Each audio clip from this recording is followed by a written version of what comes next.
Welcome everyone, thank you for joining us today for Suggestive Results, Algorithms, Information, and Control. My name is Sara M. I am a fellow at the Berkman Center for Internet and Society. And I'm really excited to be here today because I was watching from afar last year with a video stream. It's nice to hear in person, but I do all the internet that's out there. And thanks for tuning in.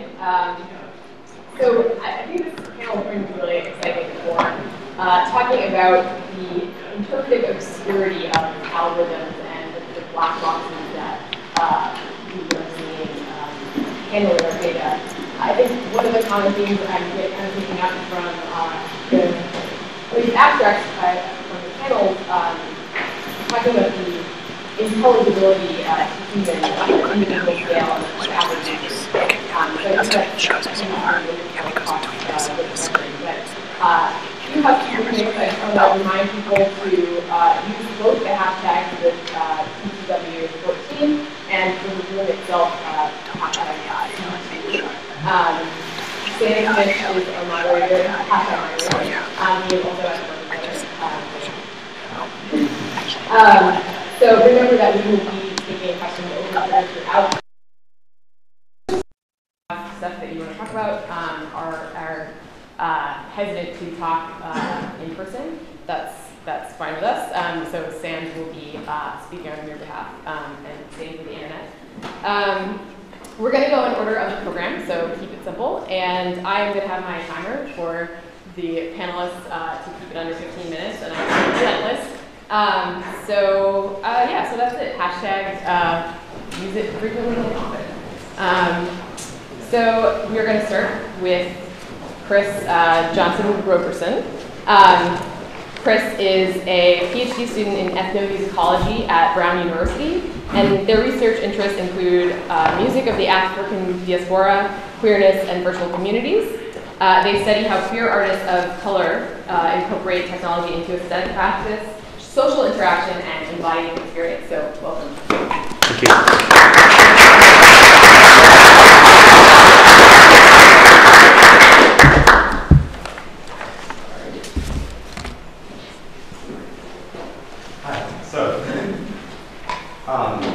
So my talk today is entitled Algorithmic Regulation of Queer Color Cultural Production. We're in a moment of heightened visibility for queer and trans people of color across the board. In television and print media, actress Laverne Cox and writer Janet Mock succeeded in communicating some of the complexities of trans lives to a mass audience. In popular music, a bevy of artists of color have been open about their identities and desires while seeking and maintaining relatively widespread success. For example, Frank Ocean's The Kid, Azalea Banks, Nikki Blanco, Big Frida, Leaf, and Angel Blues. This visibility is due partly to an increased presence in conventional media, managed and curated by mostly white gatekeepers. However, a panoply of participatory media platforms, including Facebook, YouTube, Twitter, SoundCloud, and Tumblr, have given queer people of color the semblance of greater control over our own mediation. These platforms seem to promise a new kind of visibility on our own terms. However, for queer people of color, the consequences of visibility are mixed at best. On one hand, it can produce what Laverne Cox calls a possibility model, allowing marginalized people to imagine their lives differently. However, narratives about queer and trans people of color are regularly distorted and sensationalized in ways that deny us our complexity and personhood. Furthermore, as Robert Ferguson argues in Aberrations in Black, the US government and Academy have colluded to characterize queerness and transness as evidence of perversions endemic to communities of color, casting us as both cause and effect of our own socioeconomic marginalization. Visibility in this sense goes hand in hand with physical violence and invasive surveillance, of which trans women of color disproportionately bear the brunt. Bearing this in mind, I want to explore the possibilities of another mode of interaction, namely interclass contact. Here I draw upon Samuel Delaney's use of the term adopted from Jane Jacobs. He writes, quote, "Given the mode of capitalism under which we live, life is at its most rewarding, productive, and pleasant when large numbers of people understand, appreciate, and seek out interclass contact and communication grounded in a mode of goodwill." Delaney uses contact to describe the encounters that arise spontaneously amid the density of urban life. Contact can take forms as diverse as a conversation in the supermarket aisle or public sex in the porn theaters of Times Square. While not inherently a positive thing, its potential benefit derives from the redistribution of resources such as pleasure, information, and opportunity, outside of the context of intra-class competition. I should clarify also that class here refers not only to socioeconomic status, but also able-bodiedness, race, gender, and sexuality, insofar as these factors impact one's relationship to capital. Delaney observed that the possibility of interclass contact is being systematically eroded as public spaces are privatized, citing the gentrification of Times Square as a prime example. I argue that a similar logic is at work in the public fora of the web. The cultural production of queer people generally and queer people of color in particular have been repeatedly eliminated from search results and thus essentially erased. Far from an accident, this is a form of algorithmic control that is directly hostile to our existence. I must admit that I don't exactly have a smoking gun to show you, unlike Latanya Sweeney's excellent work on the criminal record ads that appear when Googling so-called black sounding names. However, I hope to illustrate the potential of queer cultural production to foster connections with significant material impacts, and also look at the ways in which corporations have worked to undermine this possibility. And what follows is mostly rooted in my distant observation of the queer color communities on Tumblr. In the rest of this talk, I'll focus on three facets of these communities in relation to the question of contact. First, I'll consider a few queer color creators on Tumblr and discuss how their work helps build connections between people. Second, I'll discuss crowdfunding and the promises that it has for material benefits that it can seldom fulfill. Finally, I'll return to the constraints placed upon these systems and contemplate the creation of alternatives. Can you speak up a little? Sure. Thank you. I'll begin with Brooklyn Boyhood, an organization for the empowerment of so-called masculine or centered people of color, and that's an umbrella term that includes trans men, boys, studs, butches, and a variety of other identities. This group has been on Tumblr since 2010, frequently posting about queer and trans history and disseminated in the art and activism of queer people of color. Brooklyn Boyhood also regularly throws parties in the city. I attended one last February with the theme Black Love that was held at the Paper Box here in Brooklyn. Here are two images that appeared side by side on the Brooklyn Boyhood Tumblr page after the party. At the left, you see a photo of the party, and on the right, one from a drag performance in Austin, Texas in 1955. I'd like to suggest that the group's social media activities serve in part to capture and extend the welcoming environment they hope to create in the here and now, while also resurfacing submerged histories of queer color performance. Tumblr facilitates this kind of living archive, and many other blogs, such as Queer and Lady Rap or FYA, LGBTQ Black People, make use of the site in this way. Another cultural producer in this milieu is Juliana Huxtable, a DJ and performance artist. Huxtable tries to convey the values of her community through social media, and in 2013, she described this effort in an interview with Stuart Wall. She writes, quote, the multiple sublanguages that exist here in the city have influenced me. The width, breadth, and precision of the language that we all create together are shocking. The work of using, expanding, archiving this language is done mostly through text shared through social media. My goal is to take the dispositions one might have when tweeting or blogging or writing in a journal and elaborate them into entangled, extended metaphors. As Juliana Huxtable suggests, her online presence is a part of her artistic practice and serves to make her social circle legible to both itself and the broader public. I should note also that the photo you see here accompanies a rich interview with Huxtable, conducted by Ana Cecilia Alvarez, also presenting at this conference. Despite Huxtable's extensive use of social media, she is also critical of the ways that her and others' work travel on these platforms. She writes, quote, it's interesting to see how the derivatives of real cultural production get fragmented and distributed in the inflated currency of hashtags, Instagram poses, and reblog share tweets by the people who know the least about whence they came. As this critique suggests, the impact of outsiders engaging with her work is not always a positive one. The people and life worlds that she values recede from view as the content travels through the network. In the process, the potential for interclass contact goes unrealized or is turned into shallow voyeurism by the dynamics of media. Huxtable and others use the networks they've built in order to help each other personally and professionally, but remain limited in their access to capital. Crowdfunding seems to promise to fix this, but is often less successful than one might hope. So, crowdfunding via Kickstarter or other platforms is often thought of as a way to raise seed money for a new product or service. However, queer people frequently use such campaigns to raise funds for basic necessities such as food, shelter, and medical treatment. In a recent case, one of Juliana Huxtable's friends lost his mother and was having difficulty paying rent. She shared this request with her followers, and within a week, the full amount of his rent had been raised.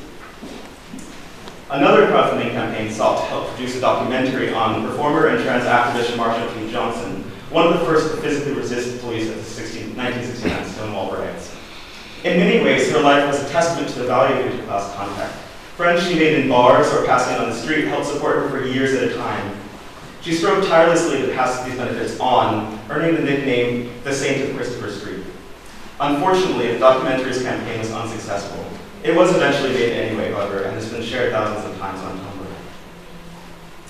Despite occasional success, crowdfunding often fails to support even those people and projects that are highly valued within these communities.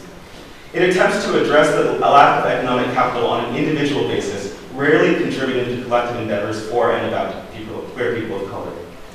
In contrast, solidarity born of interclass contact could lead to a redistribution of resources that crowdfunding could not match.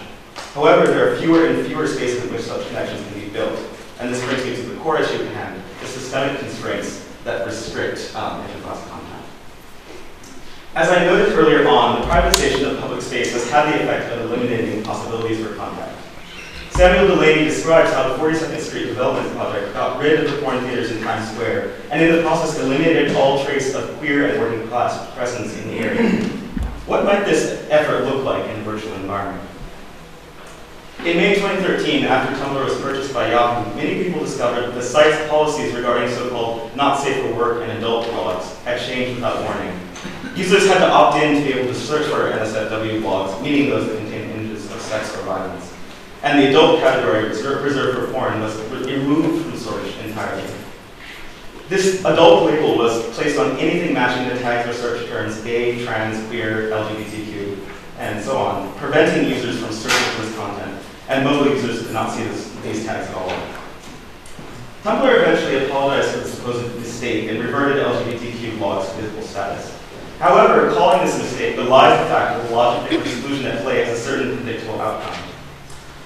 Something similar happened with sales rankings of books on Amazon in 2009. The company tried to eliminate porn from their rankings, and classic works of gay and lesbian literature disappeared from view.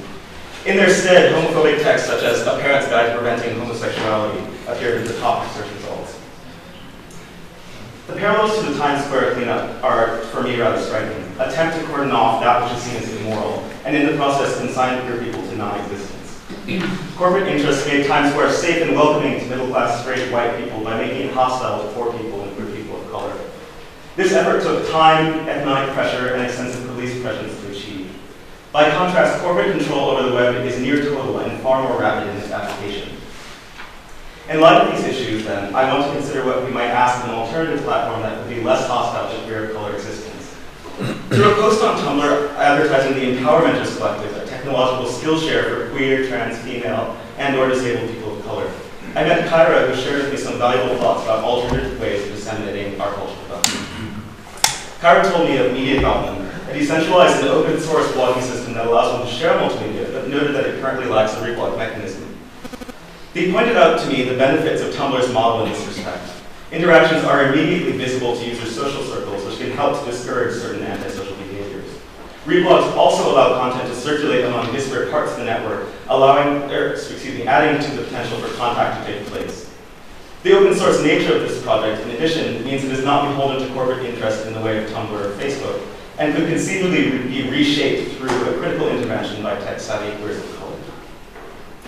While widespread adoption of decentralized and open source alternatives may be unrealistic, it is still worthwhile to consider them in light of the ways that extant social media platforms can deepen structural inequalities. Given the value our content and participation adds to these systems, it behooves us to think carefully about what we are doing each time we log in. Briefly then, to conclude, I believe that interclass contact has the potential to produce forms of solidarity that mere visibility cannot. However, the possibilities for contact are vanishing due to corporate imperatives that make a space welcoming for one group by making it hostile to others. We must be conscious of what we do as we share content on social media and consider whose lives may ultimately be impacted by these choices. Finally, we must strive to recuperate our public fora from the corporate interests with which they are suffused in order to create new opportunities for meaningful interclass contact, both online and face-to-face. Thank you.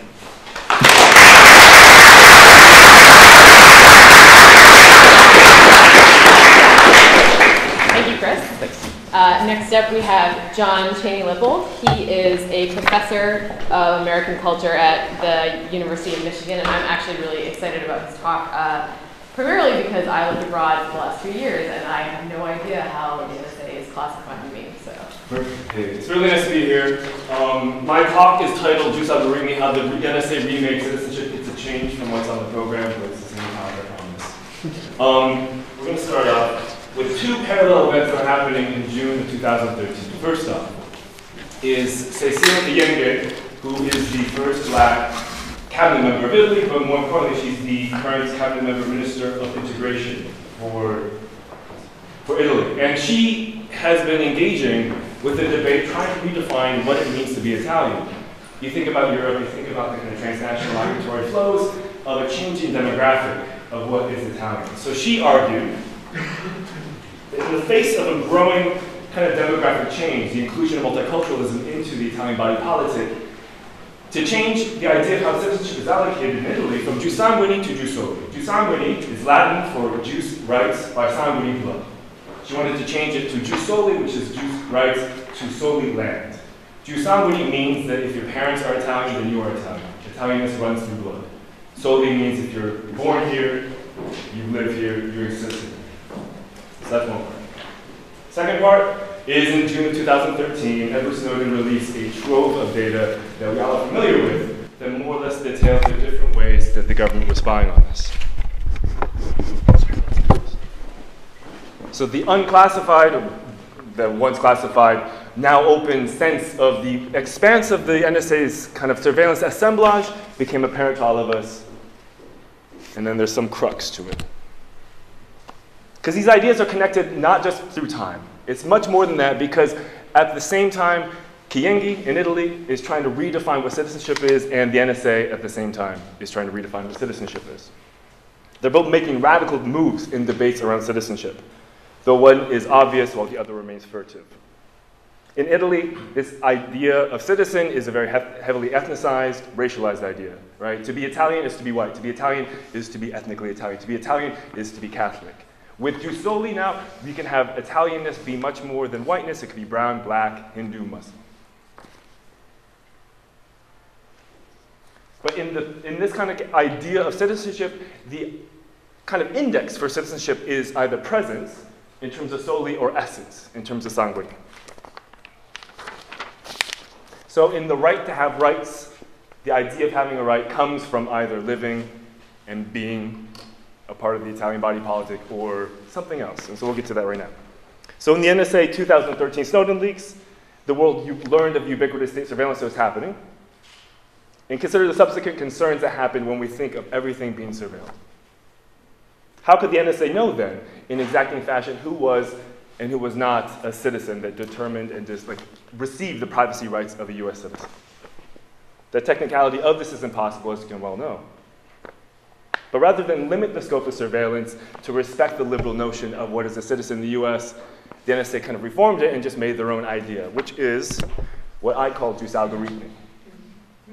The NSA decided to implement an algorithmic assessment that assigned foreignness and by corollary citizenship on targeted internet traffic. Enabling legal surveillance of a data subject was deemed to be at least, quote, 51% foreigner. This mode of citizenship is what I call jus algorithmi. It's a citizenship that, unlike the soli and sanguine kin, is not ordained and stable. It's a relationship to citizenship that is temporal and constantly evaluated. One day you might be a citizen, the other day you might be a foreigner. It's a categorical assessment based on an algorithmic interpretation of your data, not your passport or your birth certificate. A really quick, brief kind of history of the Snowden leaks. The first thing that came out was the prison program in 2013 in June, which just detailed how the NSA had access to the large data servers of the 9 companies on this list. Microsoft, Google, Yahoo, Facebook, Paltalk, AOL, YouTube, Skype, and Apple.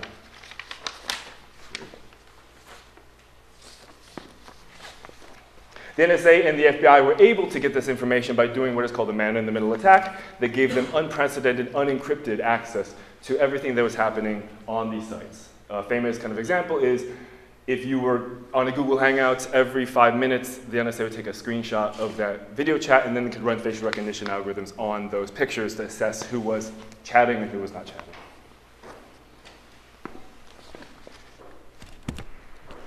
Next, we have X-keyscore. X-keyscore with Snowden described it as the front-end search engine for the NSA data trove.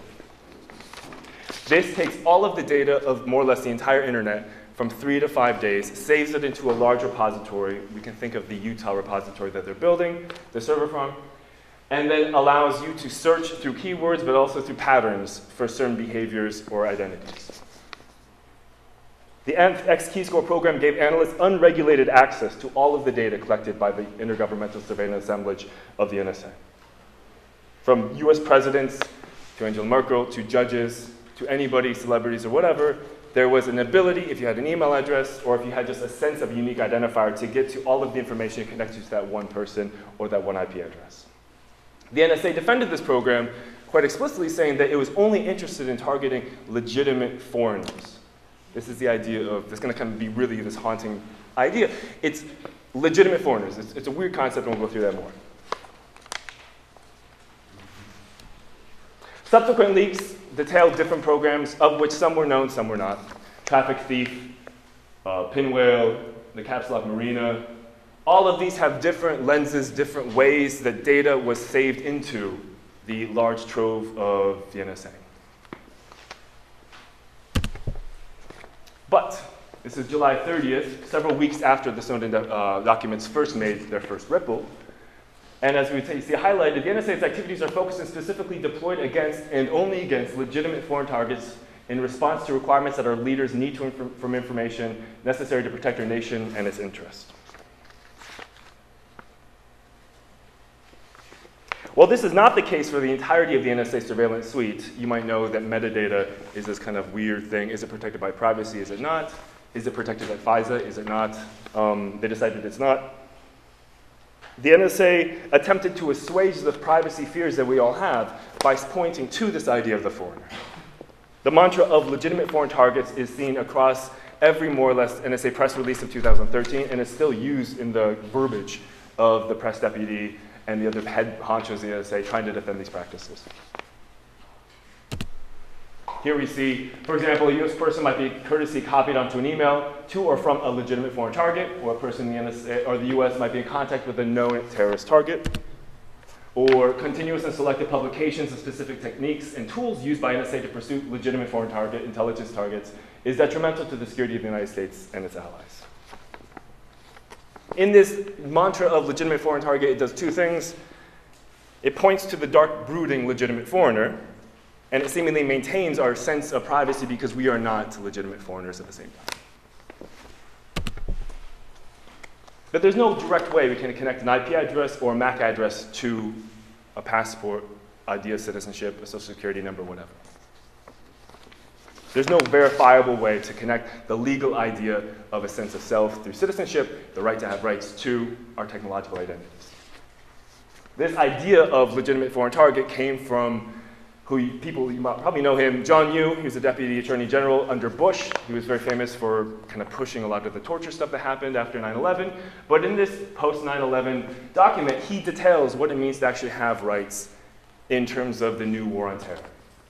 He coins the idea of legitimate foreign target. And so here we arrive at the raison d'etre for jus algorithmi. The NSA determines who is a, quote, citizen and who is a, quote, legitimate foreigner, in the words of the NSA at the top, by a reasonable belief defined as 51% confidence that this target is a foreign national who is overseas at the time of collecting. So this confidence percentage might seem ridiculous, because it is, but it's the beginning of how to really perceive what it means to be a citizen online. It was duly lambasted by bloggers, by Jon Stewart on The Daily Show. Importantly, though, the news surrounding this revelation stopped at just the ridiculousness of it. It didn't inquire, how in the world would you really understand a confidence measure-based citizenship? So I asked, how does a certain confidence-based citizenship work? Our story begins in 2012 when the SIGINT strategy memo for the 2012 to 2016 time period was released. This document outlines the NSA plan for a SIGINT battle space. SIGINT, or signals intelligence, is spy speak for really any communication between people or their data. A conversation is SIGINT. This, what I'm saying right now, is SIGINT. Emails, text, phone calls, all of that is SIGINT. A more basic way is, SIGINT is everything that the NSA apparatus hoovers up, that takes into their capacity and puts into a central server. And so in the strategy memo, the NSA felt it, quote, must proactively position itself to dominate the environment across discovery, access, exploitation, analysis. The SIGINT system and our interaction therein must be as agile and dynamic as this information space we confront. Continuing even further, the memo states, for SIGINT to be optimally effective, legal, policy, and process authorities must be as adaptive and dynamic as the technological and operational advances we seek to exploit. Within this 5-page document, specific goals are declared to dynamically dominate the SIGINT battle space in the parlance of the NSA. For the purpose of this talk, we'll look at 2 different points, one of which is 4.2, which says build compliance into systems and tools to ensure the workforce operates within the law and without worry. And 5.2, build into systems and tools features that enable and automate end-to-end value-based assessments of SIGINT products and services. This is 2 points in a 5-page document, which is just full of these things that really don't make sense at first glance. But we can see in point 4.2, focuses on in-system compliance, or the automation of NSA operations according to US privacy law. Point 5.2 focuses on the automated appraisal of SIGINT products and services, or potentially the use of algorithms to evaluate how SIGINT is assessed. That is, to, quote, be optimally effective, the NSA have to develop, quote, adaptive and dynamic legal processes to gather SIGINT. Across the databases of PRISM, Traffic Thief, Pinwall, and Marina, the NSA had moved to what Axel Armbach calls automated oversight. And so this is where it becomes kind of mainstream interpretation. A lot of the news around it just halted. You can openly laugh at 51% foreigner, but what else? So I ponder, how would you find out if somebody is 51% foreigner? Or if 51% legitimate foreigner? I think particularly to the work I'm trying to do, which understands how do you understand a marketer's understanding of race? So they understand race and gender not through historical, corporeal experiences of the qualitative source, but rather they understand it in terms of data, in terms of what websites you visit, in terms of what products you buy, often in terms of what search queries you do or how you talk on Twitter. Google takes your search history and determines your gender based on which words you queried and which sites you visited. Marketing companies can assess your race and ethnicity through wide-ranging surveillance of your browsing and purchasing habits. So for these categorizations, queries, sites, and products gender and racialize one's identity. So what makes foreign or makes citizen a data subject? While unapparent at first glance, this process can be inferred a small bit in the leaked document FAA Targeting Procedures A.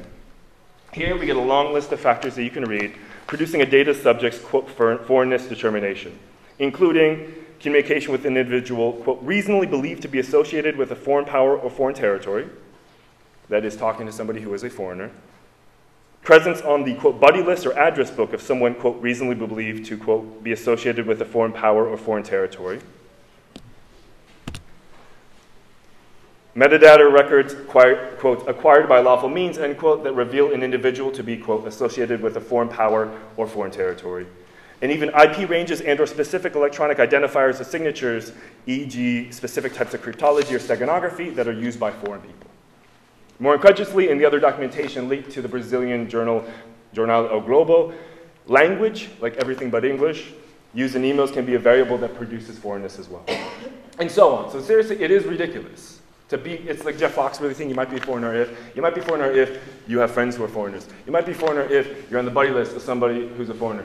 You might be a foreigner if you encrypt your data. Who would have thought? 1 minute, sure, go ahead. So, but another key point, in 2009, Eric Holder talks about how everybody's a foreigner until proven citizen. A way to kind of save the ass of the Obama administration, but really to found what it means to be a citizen. And that means to prove your citizenship, to be kind of behaviorally declaring one's citizenship and one's identity. This is a joke HTTP header that includes, where is it? On the bottom says X no wiretaps. Every data piece you send, you are not just sending the request for data, but you're sending your social security number, which then jokingly can be assessed to be a citizen or not. But we have this idea, we are then behaving citizenship to justify rights. So there are three key components that arise from understanding citizenship in this way. One, we're always both foreigner and citizen. 51% foreigner in this case, or 49% citizen, 82% citizen, 18% foreigner. We're either not one or the other, but always concurrently both at the same time. This differs radically from the solis and sanguinis assessments, which are binary. But unlike the theoretical citizenship standards of birth or blood, a non-binary citizenship might be actually more apropos to our current environment. Think about SB 1070, think about Arizona, think about the idea of citizenship in terms of racial or ethnic identity, not giving you 100% citizenship because you have a passport. If you look a certain kind of person, a passport won't save you. Okay. Two more things, please. All right, sorry about that. So then the other idea is our citizenship and foreignness are dynamic. From day to day, you can have these different dynamic identities. If you have you go to Mexico with your computer, you log on from the Mexican IP address, you make a couple friends from Italy, you add them on your GChat, you are more foreigner than when you left. But also in the end, so it's changing. It's taking new inputs, processing them, and producing a new output, which is your citizenship percentage. And lastly, the index of an algorithmic citizen is a commonality measure, not a locatable discursive object, which means it just sloshes around. What is a foreigner and what is a citizen is constantly changing. So the idea of me being friends with a foreigner who then becomes more foreign because I'm more foreign, and then it just kind of recursively produces more and more and more and more foreignness until we're all foreigners and nobody has citizenship at all. So thank you. Great.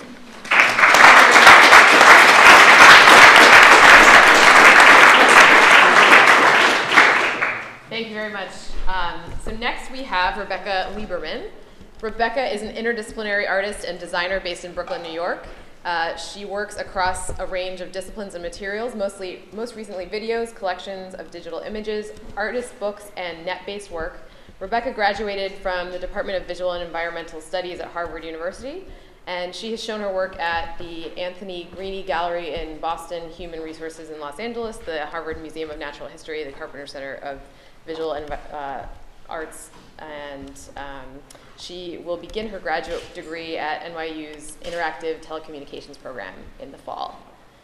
Were you able to pull this up? Yeah. Okay. Sorry, having a little technical difficulty. My video is not loading, so I'm just going to start and then. Okay, yeah, we had a little bit of technical issues, and the video is not loading, so I might try a hack where I play things from Vimeo. So today I'm going to be talking about a project that I've been working on for about the past 9 months, and it's called Visually Similar Images, and I'm actually going to be reading something that I wrote about it. And so the way that I'm thinking about this project is I'm calling it kind of an inquiry into the poetics of search, and it's an ongoing and in-progress body of work, so this is just not a particular endpoint, it's just where it's at right now. And when I talk about this project, I actually like to start with a passage that's sort of strange in that it's not related to algorithms or search or anything that's topically relevant, but I think it contextualizes it nicely in a sort of different way. And it's from a novel called An Army of Lovers, and it's about two protagonists and their poets, and they're named Demented Panda and Koki. Demented Panda and Koki wandered through the small plot of land, except it was no longer only a small plot of land, but also an enormous food court. Except it wasn't just a food court, but also an outdoor rehearsal space lent to artists by a small nonprofit's arts organization. Except it wasn't a rehearsal space, but a soundstage for gigantic live entertainments. Except it wasn't a soundstage, but a fake Baghdadi neighborhood. Not a fake neighborhood, but an intersection in the financial district on the night of March 22nd, 2003. Not an intersection, but an interrogation room. Not an interrogation room, but a holding cell funded by the Department of Homeland Security. Not a warehouse turned holding cell, but a warehouse turned club where the after party takes place. Not an after party, but an academic conference on politics and aesthetics. Not a conference, but a boardroom meeting on tax-deductible philanthropic donations to nonprofit arts organizations. Not a boardroom, but a bunker dug into the wet and muddy ground. So just sit on that for a little bit. Visually Similar Images is a body of work that draws its source material and subject matter, as well as its name, from Google's search by image. It is an ongoing multimedia investigation that currently takes the form of an artist book series, a net-based image work, and a group of looped video projections, which I will show as best I can, depending on how technology decides to cooperate today. These different parts of the project work in different ways, but they all use groups of images that are mined from Google and thus generated algorithmically, which is why I'm talking on this panel.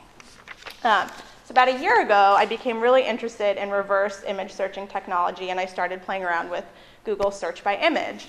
And for those of you who are unfamiliar, and it seems that a lot of people are, search by image is yet another Google search product. It was released in 2012, and it basically lets you search for images in a way that's different from how we usually search. With search by image, you can reverse search images using visual data instead of written queries. Though Google keeps the specifics of its algorithm somewhat obscured, we know that it works by mapping color, composition, pixel density, and other visual data. In essence, it takes the visual DNA of an image and matches it with other images that are like it. And I think at this moment, a couple of caveats are useful. The first is that reverse image searching technology actually predates Google. It's been around for a while. And the second is that I'm not going to really go into the specifics of the algorithm or the code, because I'm not a computer scientist, so I'm just going to grossly oversimplify right now.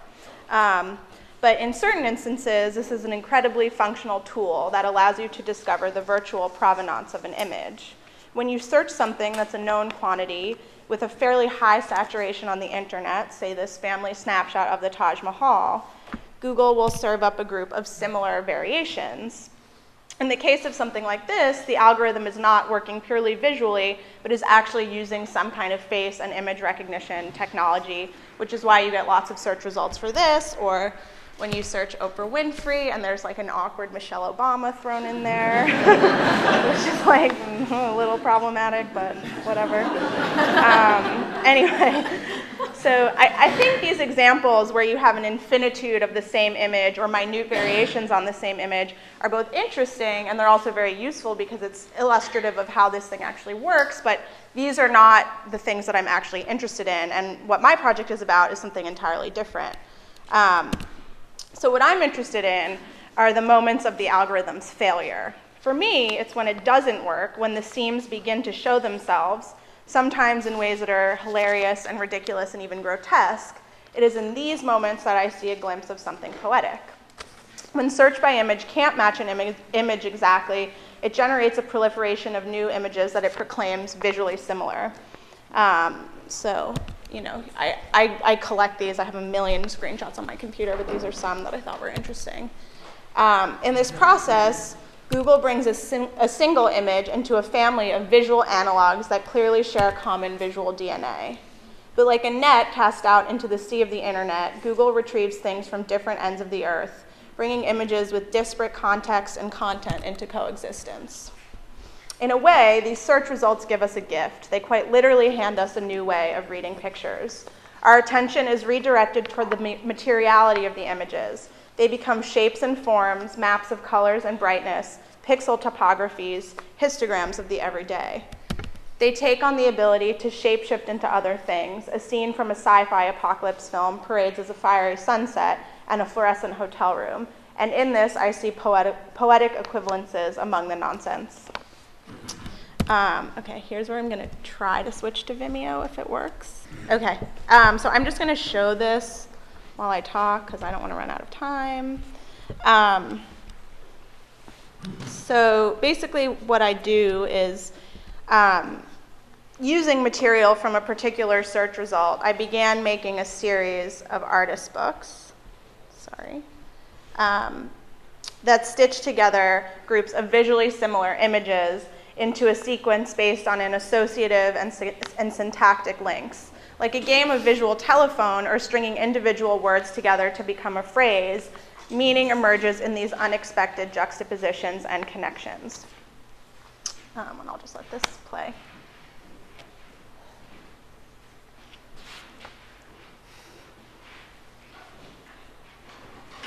So basically all of these images were kind of from the same batch. And in this one, I did this sort of in a different way where I kind of broke them out into little mini sequences and was experimenting with this idea of like stanzas, but I also have done them where they're sort of longer, more continuous. months. Oops. Okay. Now I'm going to go back. So I'm not going to show this other one, but anyway, this brings me to this, which is in the process of algorithmic translation, these images are in a way evacuated of their contents. Much like an ancient cave painting that seems nonsensical and mystifying when it's radically divorced from its origins, these images too are empty vessels. Stripped of context, they are mute, fragmentary, and free-floating. And like the protean space of Demented Panda and Koki, in which a theater is a warehouse is a bunker, these images inhabit a universe in which things become other things depending on how you look at them. And these are some spreads from other books that I've done, and these are all from different ones. Authoring a sequence of found images is, for me, at the heart of a poetics of search. Ordering these images in a book or in a browser, which you may see later, I create a structure based on my own logic of surrogates and substitutions. As a counterpoint to what I'm doing, a project like Google Poetics, which is a project that I really like and I look to, is interested in finding what's poetic through a strict appropriation or lifting directly from algorithms of search.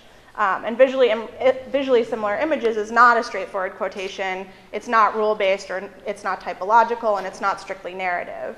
By contrast, visually similar images is, for me, about how the poetic can grow out of the algorithmic through a direct intervention. It is invested in the manual rather than the automated reordering or reorganization of this material. And Ken Goldsmith, who's a poet and writes a lot about experimental writing and digital poetics in the context of language, and also founded UbuWeb, describes this kind of practice in his article, Archiving is the New Folk Art, in a way that really resonates with me. And he says, like quilting, archiving employs the obsessive stitching together of many small found pieces into a larger vision. It is a personal attempt at ordering a chaotic world. It's not such a far leap from the quilt maker to the stamp collector to a book collector. What time am I at, by the way? You're 5. I have 5 left? Okay. So I'm not going to show this because it's going to take up more time. But basically, this is a browser-based work. You can see it at visuallysimilar-images.com. And it's a prototype. But basically, it translates some of the structural principles of the books to the screen and situates the images in their native habitat. So basically, it allows you to click through an image sequence in the net-based context and kind of give you this experience of meandering and drifting through this other kind of series of dreamlike associations. But I'm not going to show it. And I'm also not going to show this video, but I've also made a series of looped video projections, and I say that I'll play one in the background while I talk, but I'm not going to. But they use the same material in a very different, almost opposite way. Here, I'm interested in how these images can be flattened out and stitched together to erase difference, how they can create a kind of hyperactive, high-velocity, infinite loop that has no beginning or end, in which your eyes glaze over and see a visual average value, much like you do when you're staring at a grid of these visually similar search results. So the central gesture of my project, which you've seen a little bit of, and hopefully you can take a look afterward, this gesture of appropriating other people's images and creating collections and constellations as sites of meaning has a long and very well theorized history, stretching from Abby Warburg's early 20th century image collections to 1960s photoconceptualists like Hans-Peter Feldman. Visually similar images is situated in a digital outgrowth of these traditions. It is informed by our contemporary copy-paste culture. It exists in a lineage with the internet surfing clubs of the early 2000s, the contemporary phenomenon of pinning and reblogging, and even the conversation through images of 4chan, which to me are associative and interesting in their own right. Visually similar images taps into the poetics of search and engages with poetics in a few important ways. It seeks to make the internet's detritus expressive, to transform its bottom feeders into a kind of visual poetry. It liberates them from conventional structures of meaning and reconstitutes them as semantic building blocks. It subjects the algorithmic logic of search to affective response. It looks for the poetic among the algorithmic, the subjective among the automated. It sees ripe and radical potential in the moments where technology fails, in the moments where we get to see almost as if a computer sees. It makes a book into a dreamscape and a browser into a hall of mirrors where objects endlessly mutate and multiply.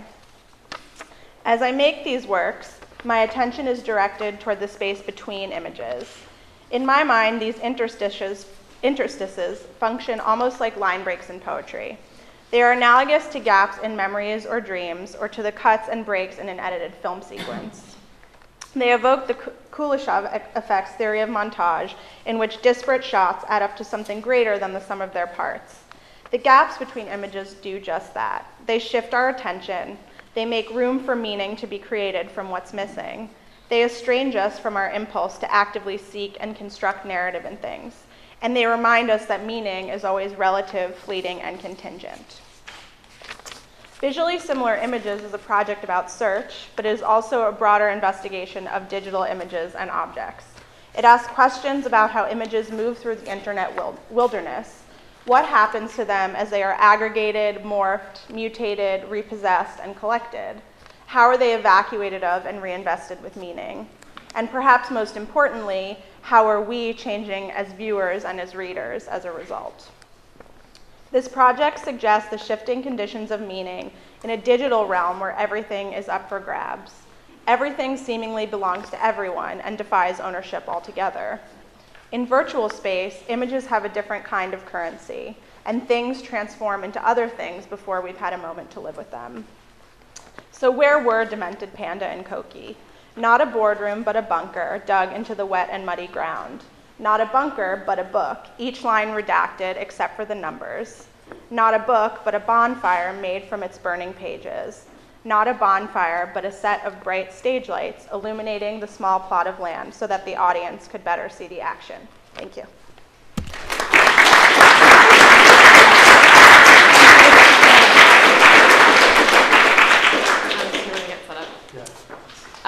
That was fantastic. Thank you, Rebecca. Next up, we have Michael Pepi. Michael is a New York-based writer interested in aesthetics, theory, and criticism, specifically topics in digital technology, Marxist criticism, and new models in cultural journalism. His work has appeared in several publications, including Freeze Magazine, Flash Art.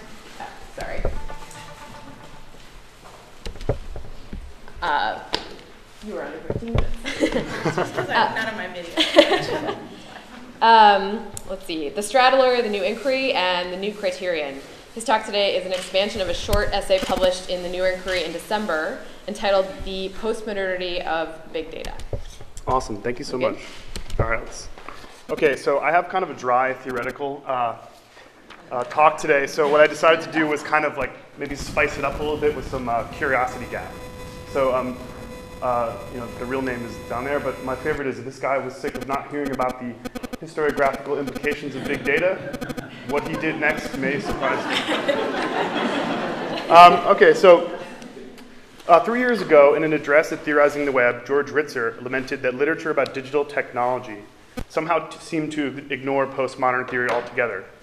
This was in spite of the fact that many of these theories seem to be actually more applicable after the rise of digital networks. So what follows is a continuation in that vein. But here I focus on the emerging discourse around big data. I see it as an exercise in platform studies.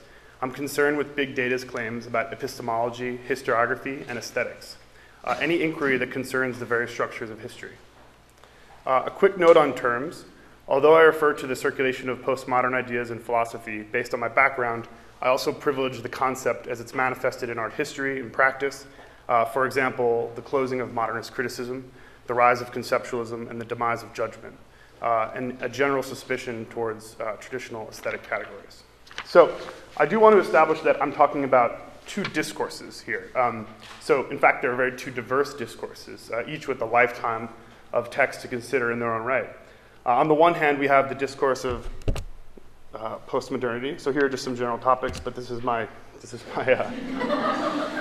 warning. I don't know if I've ever seen that sign, but on the one hand, we have the discourse of postmodernity, the end of modernist criticism. But in both cases, I'm interested in Jean-Francois Lyotard's incredulity towards narratives.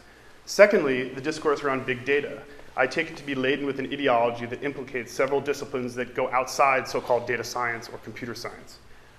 Big data is a discourse, in my opinion. It is also a reference to a set of tools used when an organization creates more data than it can reasonably store and process. Specifically, I ask, around the new discourse of big data, how does this discourse draw upon the postmodern condition?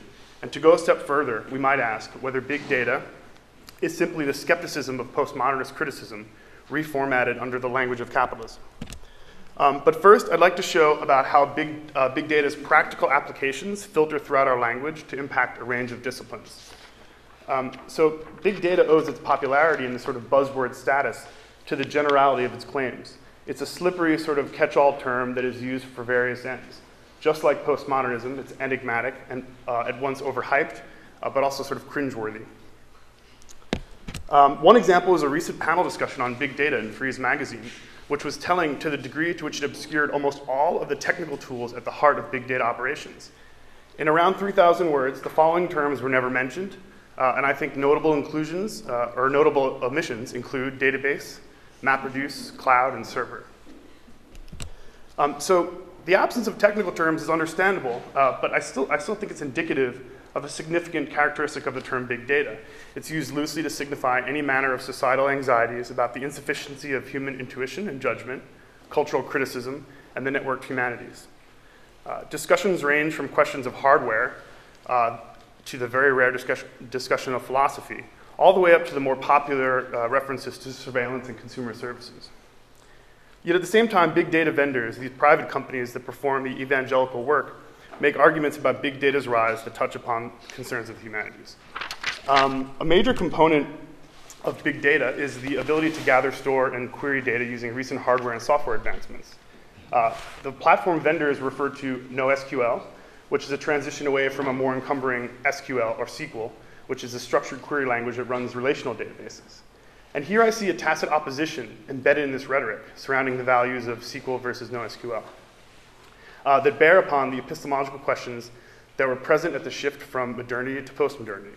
So just take Intel's description, where complex, unstructured data drives a shift from relational to non-relational. They speak of the orderly, structured, dense world of relational databases, contrasted with the network-oriented, semi-structured big data solutions that scale horizontally. David Harvey likewise described a monotonous, universal, planned, fixed modernist version of the world as it was met by fragmentation, indeterminacy, and intense distrust of universals. So we might posit this modernity that could not scale. Insurance firms running a relational database and modernist criticism were similar in that they defined and marked out all of the relevant inputs in their fixed criteria and rules that determine their operational totality. The so-called bottleneck of relational databases addressed by NoSQL solutions draws in part on the breakdown of modernist ideas about narrative. Today, this historical subject is too various, voluminous, and unstructured, and easily creates an environment that overwhelms modernity's critical apparatus. It makes less and less sense to exclude new inputs for the sake of a telos, and in fact, appears increasingly advantageous to seek out these new inputs in a rejection of the notion of absolute truth. So where modernity arrived at a logical, historically justified final conclusions, postmodernism and big data both assume the perpetual role of acquiring new information. So the revelations about the contingent nature of meaning that animated much critical theory were in their own way a declaration that the way we receive, stored, and analyze data were insufficient for entire sections of cultural production. Both are characterized by an incredulity towards meta-narratives. Both collapsed models, either cultural or scientific.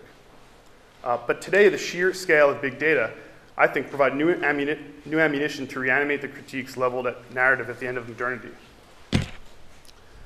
For big data vendors, I'm going to have a Mark Rubio moment here. So for big data vendors, current data are too unstructured, too voluminous, and variegated, and are all being created far too fast a rate to be handled by legacy database tools. And in the same vein, I think these data embarrass modernist judgment, or this idea that there is a uniform history or trajectory of society. Though analytics does carry positivist overtones, it's useful to note how data analytics is so often interested in debunking myths, even those that may have arisen out of a positivist drive. In big data discourse, such narratives rarely survive as you increase the volume of new data. Postmodern intellectuals likewise spoke of the contingencies of meaning, about deconstructing language, about challenging teleology and canonical progression. We see that both discourses share a radical acceptance of unfamiliar inputs, fragmentation, indeterminate, and heterogeneous relationships. While not a clean break with the history of legacy databases, big data uses postmodernism's rejection of totalities so as to constantly ask for more data. At our current rate, we will create 18 million libraries of Congress by the next year. The EMC Corporation estimates that 90% of that will be unstructured. And perhaps it was postmodern discourse that first embraced this principle of unstructured data. That is to say, it prized a critical language that was accustomed to indeterminacy, one that destabilized certainty. Even Lyotard had little sense of the amount of data that his computerized society would be able to produce, yet he was still interested in the status of knowledge, as meta-narratives proved obsolete, offering that the status of knowledge cannot survive unchanged. Referring to digitization, he wrote, "We can predict that anything in the constituted body of knowledge that is not translatable in this way will be abandoned, and that the direction of new research will be dictated by the possibility of its eventual translatability into computer language." Thus, he continues, the old poles of attraction represented by nation states, parties, professions, institutions, and historical traditions lose traction. Identifying with the great names of history becomes more and more difficult, just as challenging as scaling out a dynamic data model on a relational database. So I want to quickly turn to the work done by the critic Jack Burnham, who in 1968 wrote about systems aesthetics.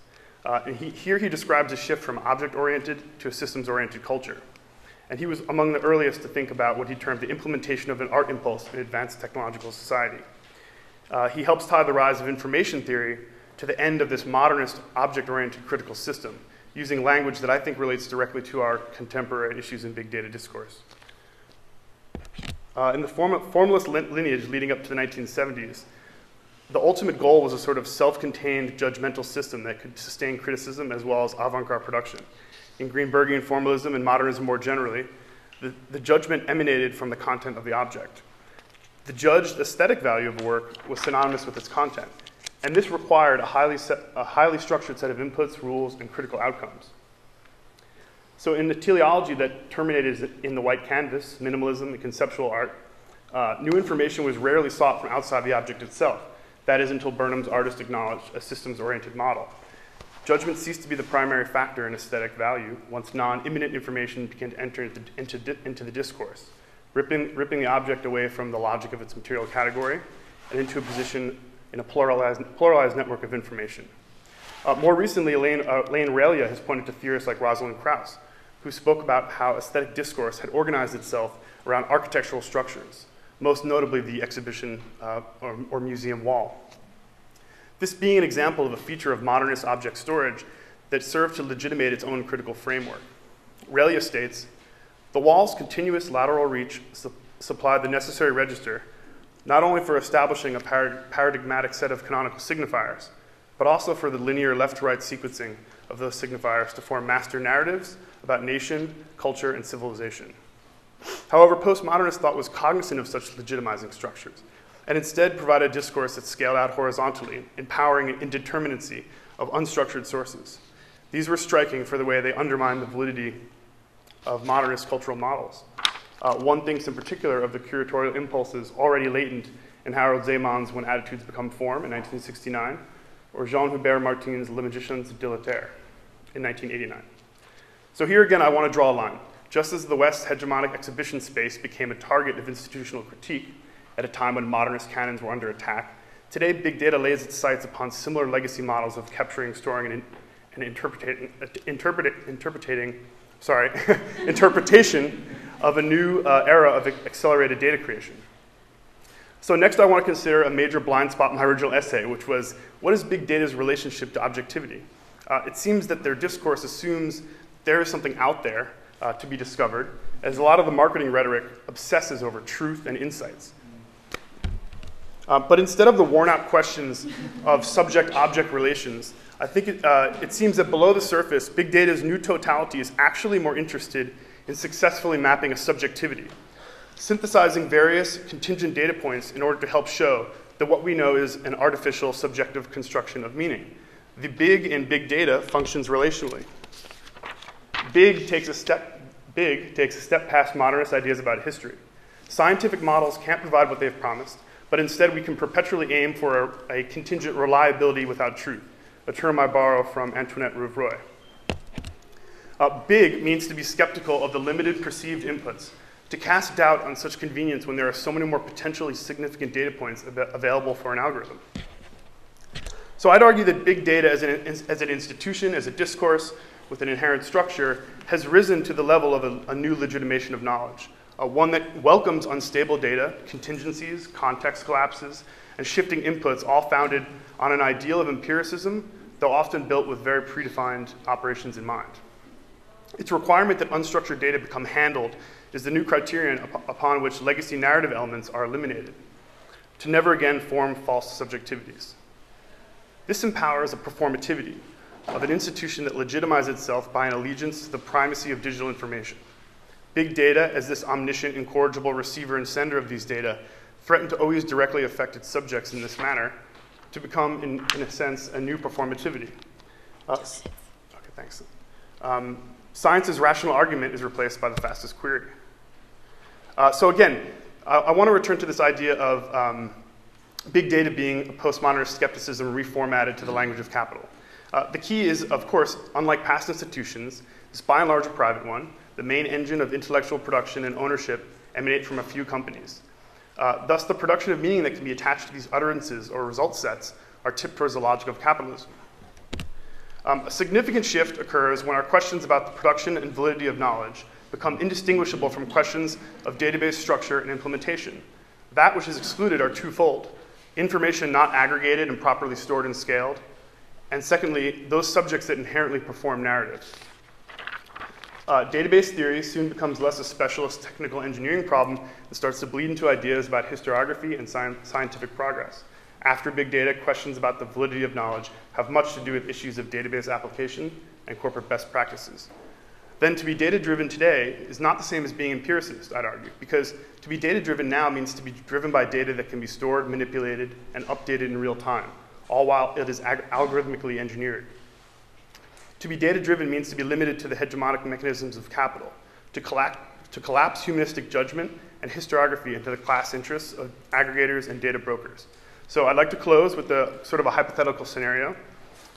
When new sources of data suddenly hit a system and there are not enough tools or schemas to deal with them, a common reaction is to deny the agency of those data sources. Then for a brief period to suspend interpretation until new tools are built to handle this new variety. My fundamental point, I guess, is that I think this occurs with cultural discourses as well as with information. Big data then is likewise an attempt in its own way at forming these new flexible schemas to continue this project of interpretation under radically new conditions. So the discourse around big data continually asks for more data because it mistrusts any formula or theory that implicates subjects whose data has not been yet collected. So therefore, to participate in big data, I'd argue, is to fully close the book on modernity's narrative, the scientific methods, claims to objectivity, and the language games played by historical agents. So in this sense, big data could be viewed as a sort of newly enacted postmodernity, a grand narrative suppressant on the heels of the skepticism and doubt left in the wake of a foreclosed modernist framework. However, while independent examples of big data analytics might counter narrative elements, when taken together as an unfolding discourse or institution, big data also serves as a new form of legitimation, in a sense forming a new meta-narrative. Thank you. Great. Let's leave that up. So I want to invite people in the room with questions to come and line up at the mic, and we'll just dive right in because we are running with about 5 or 10 minutes left. So I wanted to ask Sans for questions from the internet. So there actually weren't too many questions. Okay. There was a lot of great summarization.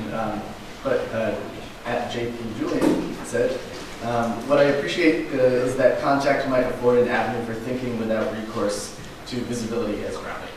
Great. So I don't know if you wanted to talk more about the context concept. It seems like a point of interest.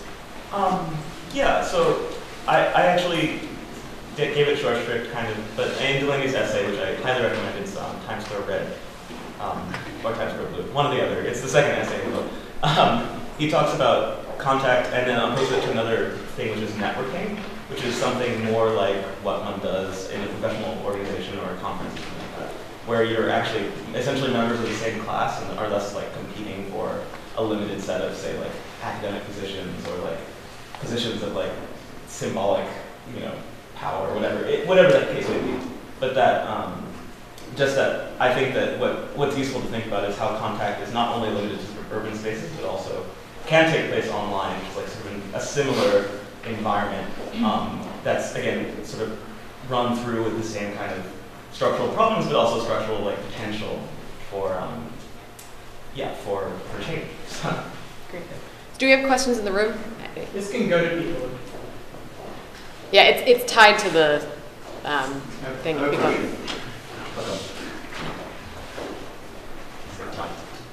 can just come here. Okay, so I was trying to tweak this, but I couldn't.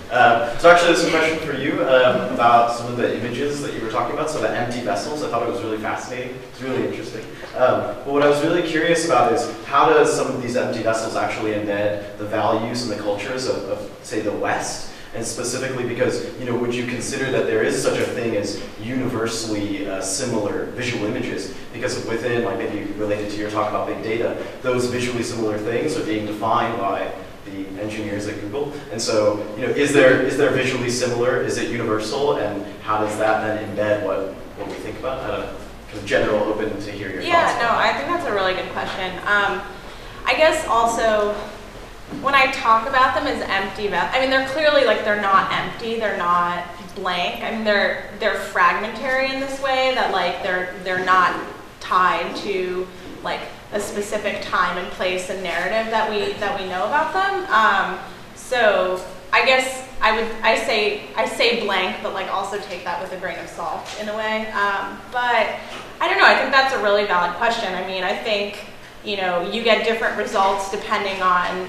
When you're searching images, you're getting different results depending on if you're logged in as one person or another into your Gmail account. So there's like this whole other layer to it that I feel like I haven't even really started to explore. And you know, I talk about how right now I'm working with these in like this very sort of manual, like full cart practice-y kind of way. I mean, I am interested in like down the line sort of integrating like automation or something like that into this project.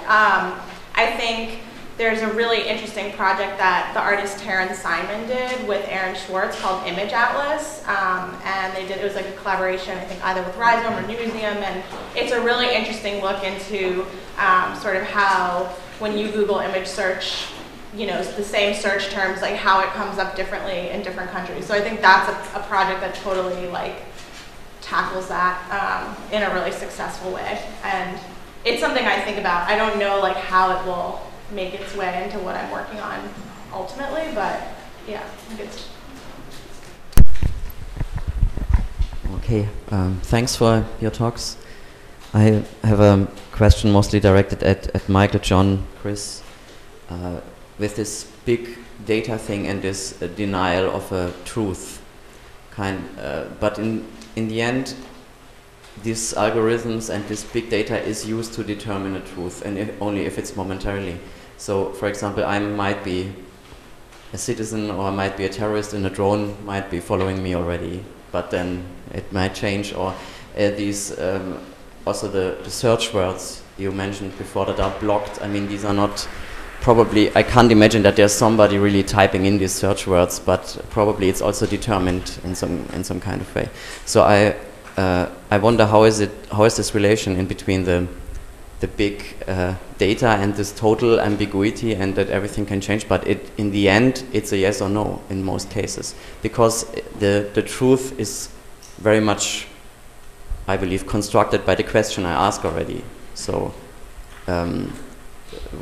so how you three maybe see this relation in your special fields of expertise. Yeah, I have a quick point on that. I like that question a lot, and actually it relates to your use of Warburg, that example. But I think in Warburg, maybe as being this like definitively modernist, if you will, his relationships were final, right? So I would just argue that now I think as Rebecca's work points to, these are constantly being updated, right? So the network of what's true about an image is constantly being refined because of course these images are out there and able to be retooled. I guess we went to theory, and it's kind of an overused concept now, but when Deleuze wrote about the concept of modulation, he's framing it, he's like, it's like a mold, like a cast, but it's a cast that